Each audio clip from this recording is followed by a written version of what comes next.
Hello and welcome back to our study of Peninei Halacha, the teachings of Rabbi Eliezer Malamed, Shlita.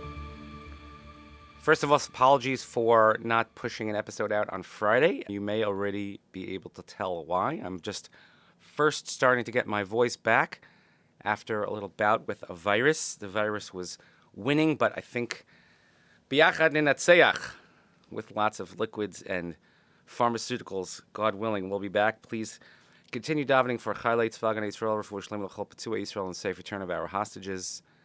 And we study our Peninei Halacha daily, Ili Nishmat, Saran Daniel Shemin, Harav Durum, V'Shelei Shem Ekim Damo. And please look at the notes in the podcast text and vote in the WZC elections, Slate 5, OIC-MIZRACHI. Very, very important that you take 5 minutes and $5 and have your voice heard. Today we have a special dedication. Now, I never know where these come from because we have listeners that are actually, when I look at the metrics, from all over. So I have to read this carefully.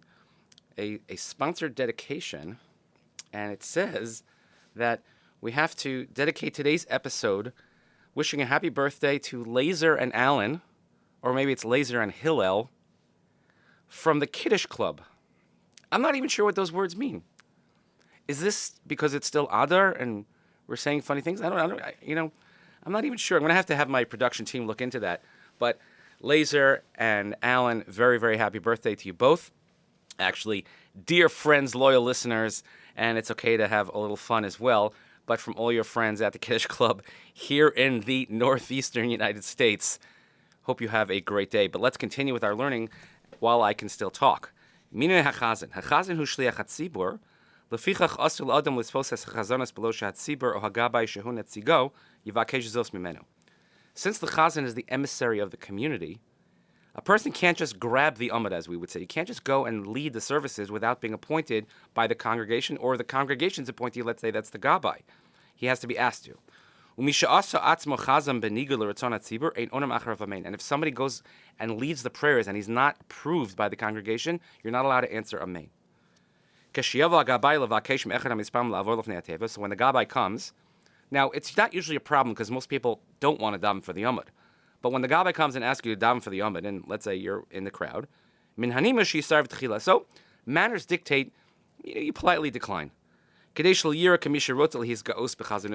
want to look like, oh, yeah, I want it. But when the gabbai continues to ask, when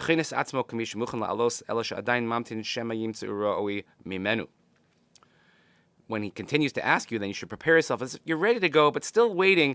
Maybe there's someone who's more fitting. But the third time, then you should agree, and then you should begin to daven.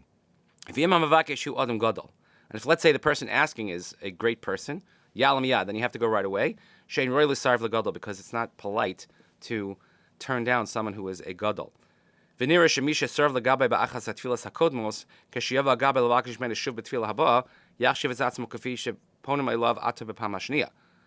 let's say, you turn down the gabbai for shachris, and the gabbai comes to you for musaf or for mincha, so you can look at yourself as one who turned him down the second time. He's asking you the second time. So in other words, if you turn him down in Shachris and he went somewhere else, then comes for Musaf, and he asks you, well, you do step 2, and then when he asks you a third time, which is the second time for Musaf, then you should go up. But someone who's capable of davening and leading, and he still refuses to daven, and he refuses more than Chazal say you should refuse, then it's actually an insult to the honor of the davening and to the honor of Shemayim. And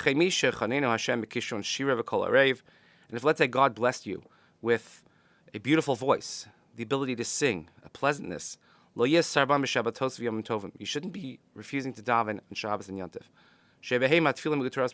Because there is more singing and communal participation in those tefillos.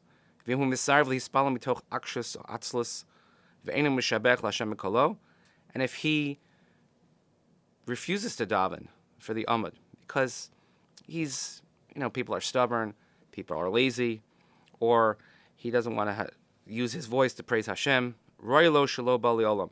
So it's from the Sefer Hasidim. It says it's better that he should never have come into this world. In other words, if Hashem gives you a gift, you should use it for the right purpose. V'amru chachamim al nevosi Yisraeli shayikolo orei v'noeh. This is from the Psik Rabasi. The Chazal say that Nevosa Yisraeli, who had a beautiful voice, and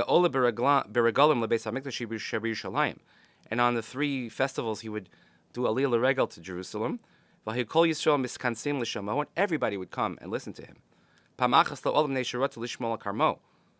One time, he didn't go because he wanted to watch his vineyard.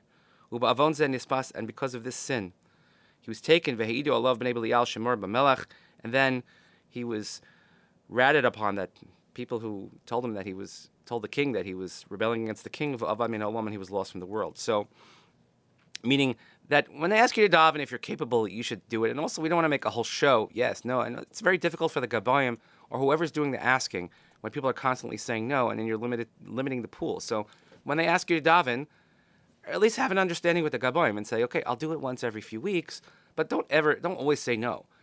And on the other hand, if you're really not good at it, then don't try and daven for the Yomid if you're not good at it, if people aren't going to enjoy your davening. People have to know the limitations. Some people who like to go on and on and on and on, and trust me, the rest of the crowd knows it. Usually the people that are davening don't know it. So there's a tricky kind of 2 sides of the sword there. So we have to try to make sure that the davening flows smoothly, and that people are happy, and that the Kehila is appreciative of the one who is davening. In any event, it's not the easiest thing in the world to run a shul, but we try our best. Please continue davening for Chalei Tzag and Yisrael, for Shalom V'chol B'tzvei Yisrael, Sarah Return of our hostages, Ili Nishmat, Sarah and Daniel, Shimon, Rav Doron, V'Shel, Yishem, Kum Damo. Please vote OIC-MIZRACHI, slate number 5. Happy birthday, Laser and Alan. Have a great day.